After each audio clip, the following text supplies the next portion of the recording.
बढ़ाती है मेरी सतगुरु दीन दयाल काग से हंस बनाती है मेरे सतगुरु दीन दयाल काग से हंस बनाती है काग से हंस बनाते हैं काग से हंस बनाते हैं काग से हंस बनाते हैं काग से हंस बनाते हैं मेरे सतगुरु दीन दयाल काग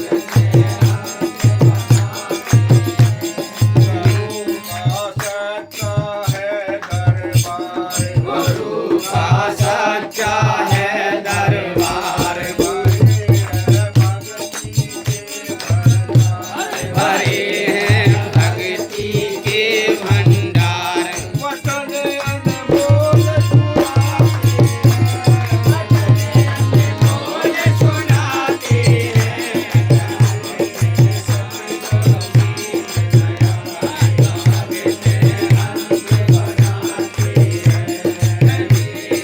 सतगुरु दीन दयाल काग से हंस बनाते हैं काग से हंस बनाते हैं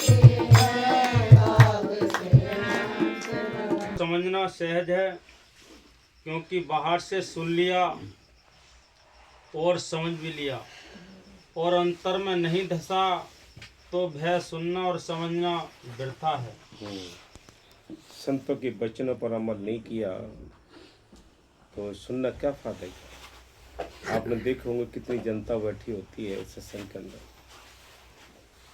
आप उनमें से मुश्किल से 10% ऐसे जीव होते हैं जो तवज्जो से संतों के वचनों को सुनते हैं, सत्संग सुनते हैं। बाकी बैठे होते हैं, देखते भी होते हैं, संतों के दर्शन भी कर रहे होते हैं, लेकिन ध्यान उनका कहीं दूर होता है, ख्याल उनके वहाँ से बिखरे होते हैं।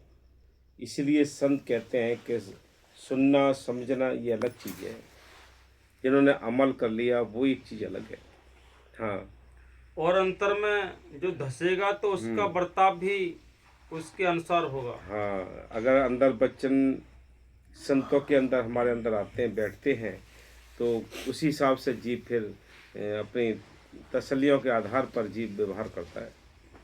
इसलिए संत कहते हैं कि भाई हमें एक एक शब्द, एक एक वचन बड़ी तवज्जो के साथ सुनना चाहिए कि ये वचन में क्या लिखा है।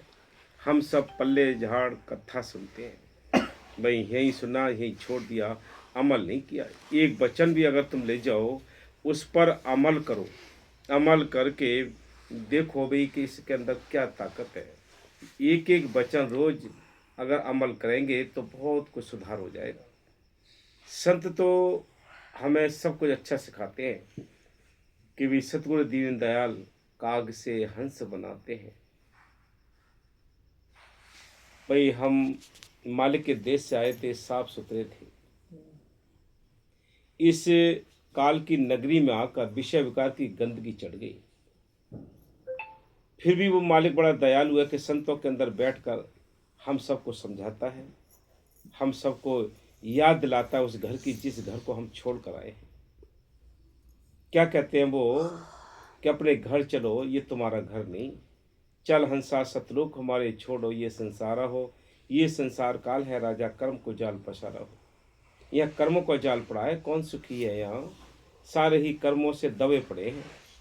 संत बड़ा कृपा करते हैं, बड़ी दया करते हैं कि बहुत कुछ हमें समझाने की कोशिश करते हैं। हम सब के बीच में रहते हुए इस गंदे देश में दुख उठाते हैं और हमें सुख देने की कोशिश करते हैं। बाबा मेरे साहब जी बार बार समझाया करते थे कि संत हमसे पीतल खरीदते हैं और सोना हमको देते हैं। इसलिए संत कहते हैं भाई जो वचनों पर अमल करता है, सत्संग में आते हैं लोग, जाते हैं, खूब सेवा भी करते हैं, लेकिन अंदर में ये वचन नहीं धंसता है। अगर एक वचन भी धंस जाए तो इंसान उस पर चलना शुरू करेगा। बाबा सावन सिंह जी ने अपने वचन में लिखा है कि दुनियादारी के काम धंधे से अधिक प्यार तुम्हें अगर परमार्थ से है तो ये समझ लो आप जागे हुए नहीं सोए पड़े हो। सब सारे ही सोए पड़े हैं, गफलत की नींद में सोए पड़े हैं। संत फिर भी जगाने के लिए बार बार पीछे आते हैं। वो मालिक अपने संतों का रूप धार कर हम सबके बीच में रहकर हमें समझाता है कि जागरे मुसाफिर प्यारे सोवे मत ना, हीरा सा जन्म प्यारे खोवे मत ना। ये हीरा सा जन्म मिला है। तो संत जो आते हैं हमें काग से हंस बनाने के लिए आते हैं। आए तो थे हम हंस, लेकिन यहाँ फिर हमने यानी कौवे की उपाधि ले ली, रूप रख लिया, विषय विकार की गंदगी खानी शुरू कर दी।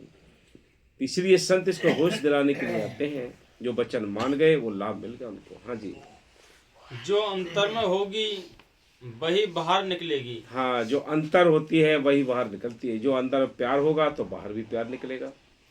हाँ जी, यही नियम है। सो जो सत्संगी हैं उनको हर वक्त विचार रखना जरूरी है, और सत्संगी को हर वक्त विचार रहता ही है, क्योंकि वह हर वक्त अपने स्वामी को सिर पर रखता है। हर्ष में अपने स्वामी को, अपने मुर्शिद को सिर पे रखता है। बाकी किसी को पता ही नहीं कि मुर्शिद होता कौन है। ये नहीं पता है किसी को कि भाई हमारा गुरु है कौन, या हमारे गुरु की ताकत है क्या। ये भी भरोसा, विश्वास, प्रतीत, ये भी आनी बड़ी मुश्किल की बात है। सारी दुनिया को देखो कितना रस आता है स्वार्थ में। ऐसे रस आता है जैसे कुत्ते हड्डी को खींचातानी करते हैं। वो क्या करते हैं आपने देखा होगा कि हड्डी के ऊपर मांस नहीं होता है, लेकिन फिर भी वो हड्डी को यानी चबते रहते हैं, खाते रहते हैं। क्यों खाते हैं? वो अनजान है, बिल्कुल पता ही नहीं है। हड्डी में से उसको स्वाद नहीं आ रहा, उसके अपने दांतों में से खून निकलता है, उसको स्वाद आता है। बोलो, ऐसे ही है कि हमारा जो स्वार्थ रूपी हड्डी है इसमें हमें रस आता है, परमार्थ में रस आता नहीं। अगर परमार्थ में जिसको रस आ रहा है वो तो छोड़ेगा ही नहीं, ना सत्संग छोड़े, ना सिमरन छोड़े, ना दर्शन छोड़े, ना सत्संग छोड़े। बोलो, समझ लो ये बात को। अब देख लो कौन कौन कैसा है। अपने आप रिजल्ट अपने आप ही चेक कर लो, कॉपी अपनी क्या क्या तुम्हारे अंदर है। बताने की, समझने की, सोचने की जरूरत नहीं है। अपनी कॉपी अपने आप जांच करो। हाँ जी, और बिना सतगुरु स्वामी को सिर पर रखे हर वक्त विचार का ठहरना बनता ही नहीं है। यानी बिना हिमायती के यह मन बैरी विचार कब आने देता है। हिमायती हमारे संत होते हैं, उनके वचनों पर अमल करेंगे तो लाभ मिलेगा। हाँ जी, इससे तुमको मुनासिब है कि हर वक्त सतगुरु स्वामी और शब्द को अपने सिर पर रखते रहो। इसको कभी मत विसारो। अगर भूल भी जाओ फिर दोबारा इसको खींच के लाओ, इधर चल दे। भूल जाए फिर लाओ खींच के। बाबा मेरे साहब जी कहते थे कि भाई बार बार अगर ये भागता है मन तो इसको बार बार अपने ये जगह सेंटर पॉइंट पे लाओ कि तू बैठ के सिमरन कर, तू बैठ के परमार्थ की बातें सोच। संत कोई हमारे दुश्मन नहीं होते। संत हमसे सेवा, सिमरन, दर्शन, सत्संग कराते हैं किस लिए? कि आत्मा काल के देश से आज़ाद हो जाए, इसका वजन, इसका कर्ज हल्का हो जाए और ये अपने घर पहुंच जाए। चलो अरे मन, यहाँ नहीं है डटना, ये धोखे की नगरी, ये धोखे की नगरी है, कोई नहीं है अपना। इस संसार में कोई अपना नहीं है। जितना परिवार जुड़ा है उनमें सब कर्जदार हैं। कोई बेटी बन के कर्ज लेता है, कोई बेटा बन के कर्ज लेता है, कोई हमारी सेवा करके कर्ज लेता है, तो कोई हमें सेवा करा के कर्ज लेता है। बोलो, अगर एक जैसे होते तो बेटे एक जैसे क्यों नहीं है? कल की ये न्यूज में आई कि यानी 2 लड़कों ने अपने बाप को कत्ल कर दिया। बोलो, कहाँ गए रिश्ते, कहाँ गए सगे, कहाँ के खून का रिश्ता है? कोई रिश्ता? कर्ज का रिश्ता है। बाबा मेरे साहब जी कहते थे कि जिसको मारा मरना पड़ेगा, गाली दी है गाली खानी पड़ेगी। हम हाय तो हम इसी में लगे पड़े, हाय तो हम लगे पड़े, कुछ तो भाई निकलने की कोशिश करो। हाँ जी, इसको कभी मत विसारो। जैसे सबकी चाह संसारी पदार्थों में जन्म जन्म से चली आती है, ऐसे ही परमार्थ की भी होवे। हाँ जी, बस परमार्थ की होवे। देख लो, अमल करो भाई, नहीं ये हमारी हीरा सी श्वासें बर्बाद हो रही हैं। संत कहते कहता हूँ कह जाता हूँ कहूँ बजा कर ढोल, एक श्वासा खाली जाता है 3 लोग का मोल। एक एक श्वास की बड़ी कीमत है जो ऐसी बर्बाद होती जा रही है। रात को सो जाते हैं, 12 घंटे बीत जाते हैं, दिन में काम धंधे में चले जाते हैं, सर्विस करते हैं, बिजनेस व्यापार करते हैं, जो भी काम करते हैं, वो टाइम सारा गुजर जाता है, पता ही नहीं।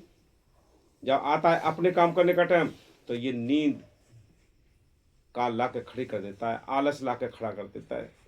बोलो, नींद कहती है सुबह कर लेंगे सिमरन, आलस कहता है बहुत थक गए हैं।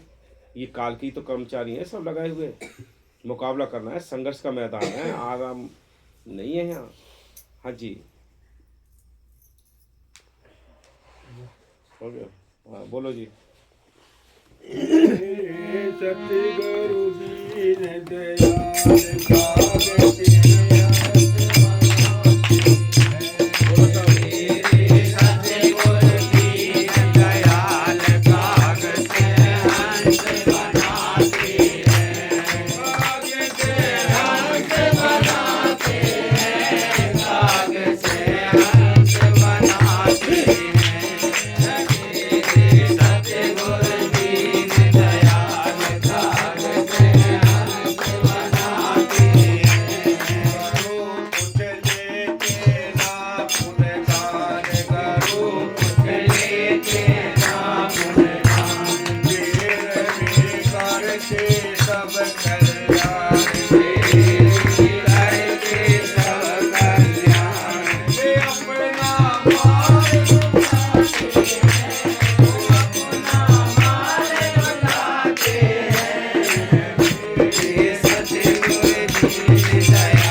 माल लेकर आते हैं संत माल लेकर आते हैं, राम नाम का धन लाते हैं।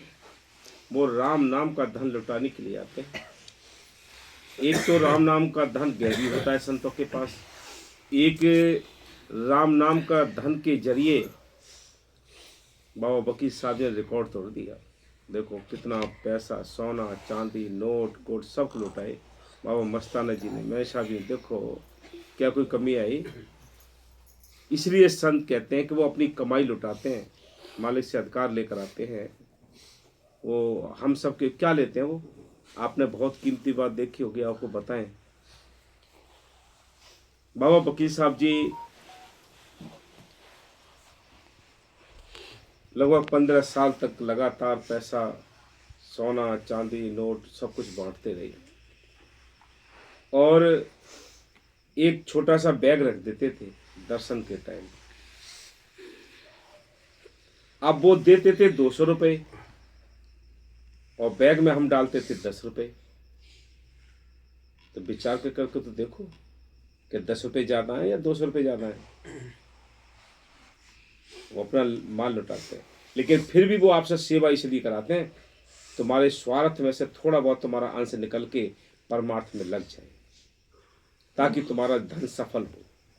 मन हमारा सेवा करने नहीं देता है, मन तुरंत अपने सारे गुणा भाव लगा देता है। कैलकुलस के कंप्यूटर उसके हाथ में होता है कि ये काम पड़ा कि सेवा करे कि ये काम करे।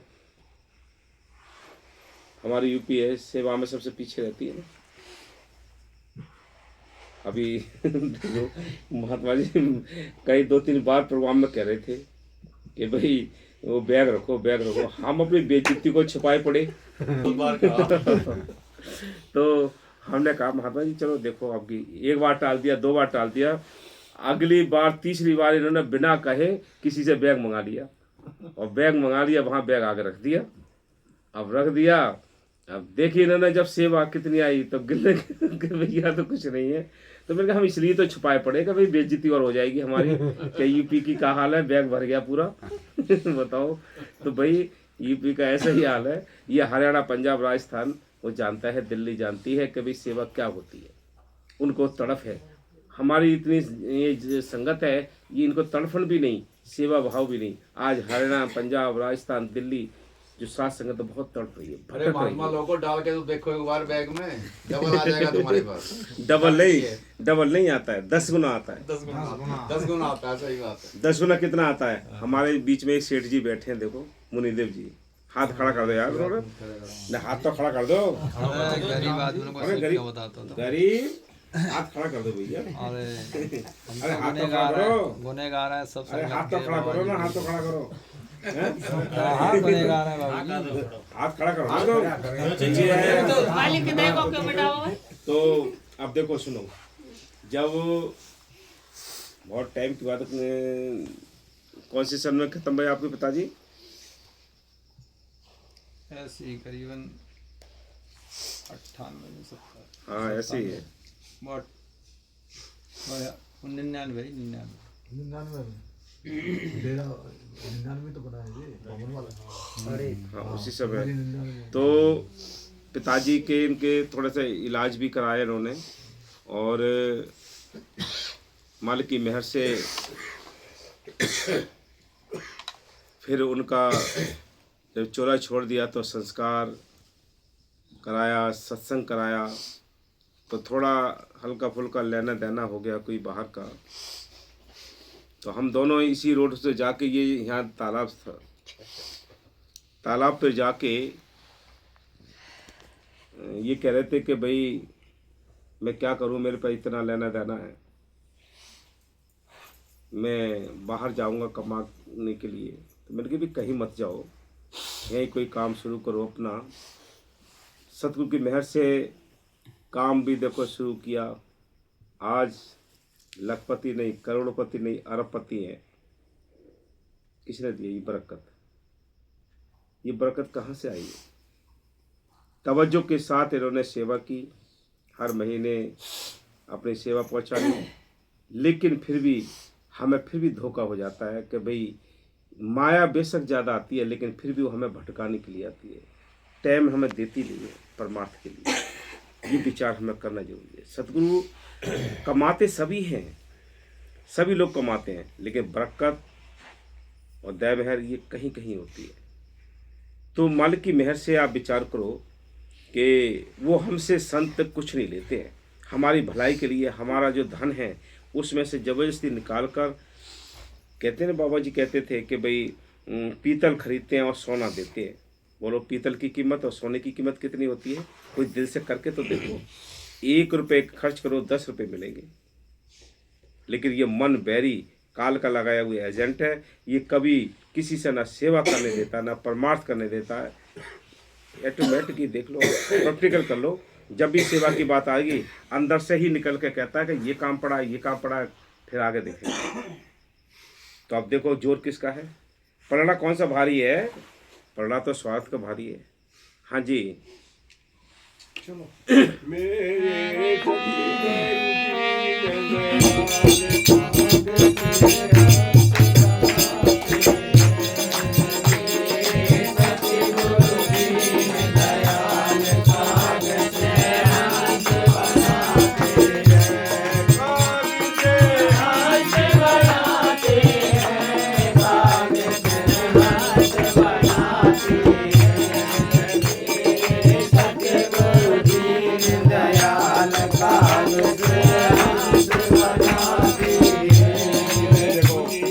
होती है बरकत की बात है, इंसान भूल जाता है।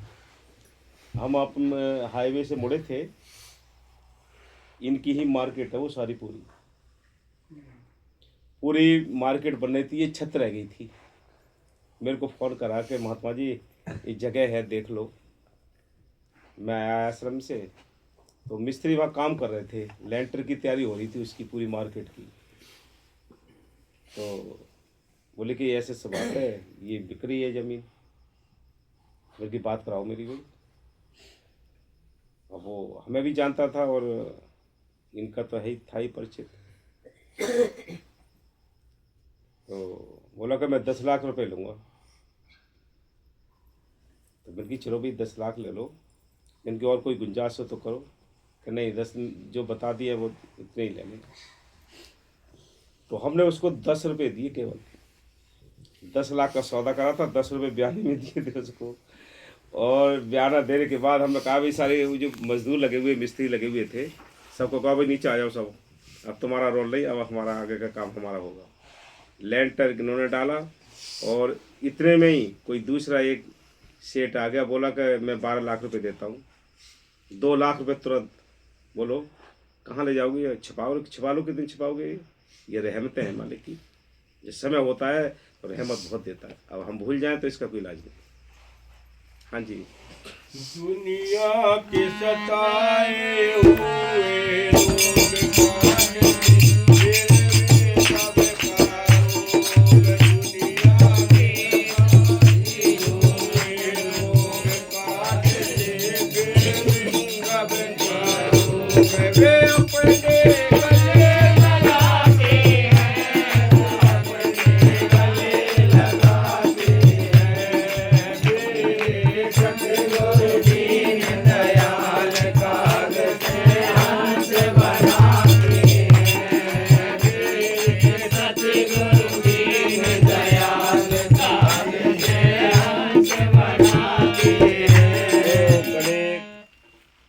किसको लगाते हैं? वो गले लगाते हैं उनको जो दीन पुरुष होते हैं। अहंकारियों कोई भी है, एक आम आदमी होता है, वही आपसे अगर अहंकार के साथ आप रहोगे तो कभी वो आपसे बात भी नहीं करेगा। जो दीन पुरुष होते हैं, जो दीन बन जाते हैं, उनको वो गले लगाते हैं, चाहे गरीब हो चाहे अमीर हो। उसके यहाँ आपकी धन दौलत, कोई जाति धर्म, इनकी कोई वैल्यू नहीं होती। उनके यहाँ वैल्यू होती है भाव की। आप किस भाव से उसको याद करते हैं। और जो तड़प है, अगर तड़प आपके अंदर जाग गई तो जिस पल वो तड़प जागती है, उस पल पता नहीं कितने कर्म हमारे हल्के हो जाते हैं और कितनी हमें रहमत मिल जाती है। संतों को रिझाना ये इंसान की अपनी बस की बात नहीं, जब तक स्वयं मालिक मेहर ना करे। बाबा मेहर साहब जी ने साफ लिखा है कि 100 वर्ष का भजन सुमरन पीछे है, अगर किसी के अंदर ये तड़प और प्रेम और विश्वास जाग जाए। बोलो, अगर हम 2 घंटे बैठे हैं और तड़प बिल्कुल नहीं है, प्यार कुछ नहीं, तो वो सब भूसा है। ये फैसला है। वो कहती है, मीरा भी कहती है कि हंसते न खेलते मिलियो सांवरियो, कि मैं हंसते खेलते मिल गया। ये साथ संगत बैठी है, जितना हम प्यार साथ संगत में रखेंगे, साथ संगत की सेवा करेंगे, साथ संगत में आना जाना रखेंगे, उतनी ही सदगुरु की यादगिरी बढ़ेगी। ये यादगिरी बहुत है। उन्होंने लिखा है कि क्या, कि मन मेरा पंछी हुआ, उड़ चढ़ गया आकाश, स्वर्ग लोक खाली पड़ा तो साहिब संतों के पास। वो सतगुरु साथ संगत के बीच में होता है। इसलिए कोशिश करो, निमाणे बनकर, दीन बनकर, छोटे बनकर साथ संगत की सेवा करो। आप देखो, 1 रुपये खर्च करके देखो, 10 रुपये मिलेंगे। उसमें महीने में 30 दिन होते हैं। 3 दिन आप परमार्थ के लिए टाइम दो, चाहे संगत में बैठो, चाहे आश्रम की सेवा करो। 3 दिन जरूरी है। 10 रुपये कमाए, 1 रुपये जरूरी है।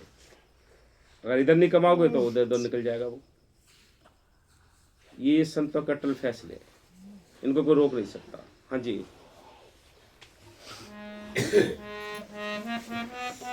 कहते कबीर सुनो भाई साधो, कहते कबीर सुनो भाई साधो, बाबा से पार लगाते हैं, बाबा से पार लगाते हैं। मेरे सतगुरु दीन दयाल कागज से हंस बनाते हैं। मेरे सतगुरु दीन दयाल कागज से हंस बनाते हैं। हंस बनाते हैं, कागज से हंस बनाते हैं। मेरे सतगुरु दीन दयाल कागज से हंस बनाते हैं। वाली की मेहर से कि संत जो आते हैं, हमें इस भव सागर से पार करने के लिए आते हैं। भव सागर कोई पानी का सागर नहीं है। भव सागर है कर्मों का दंदल है। इस कर्मों के दंदल में हम सब फंसे पड़े हैं। इसमें मझधार में हमारी नाव पड़ी है। संत एक खेवट होते हैं और वो हमारी इस नाव को पार लगाने की कोशिश करते हैं। इसलिए संत कहते हैं कि थोड़ी अपनी तरफ से तो दौड़ लगाओ थोड़ी। बाबा मस्ताना जी ने लिखा है कि जब जीव एक कदम उसकी ओर को रखता है तो वो मालिक करोड़ों कदम नीचे आ जाता है हाथ पकड़ने के लिए। जब हमारा एक ही कदम नहीं रखा जाएगा तो करोड़ों कदम क्यों आएगा? बेवकूफ़ नहीं है वो। आप घर बैठे सोचोगे हम तो नाम ले लिया, घर बैठे भजन कर लेंगे, कुछ हो ही नहीं सकता। जहाँ बैठे हो वहीं बैठे रहोगे। अगर आगे कुछ बढ़ना है तो हाथ पैर मारने पड़ेंगे।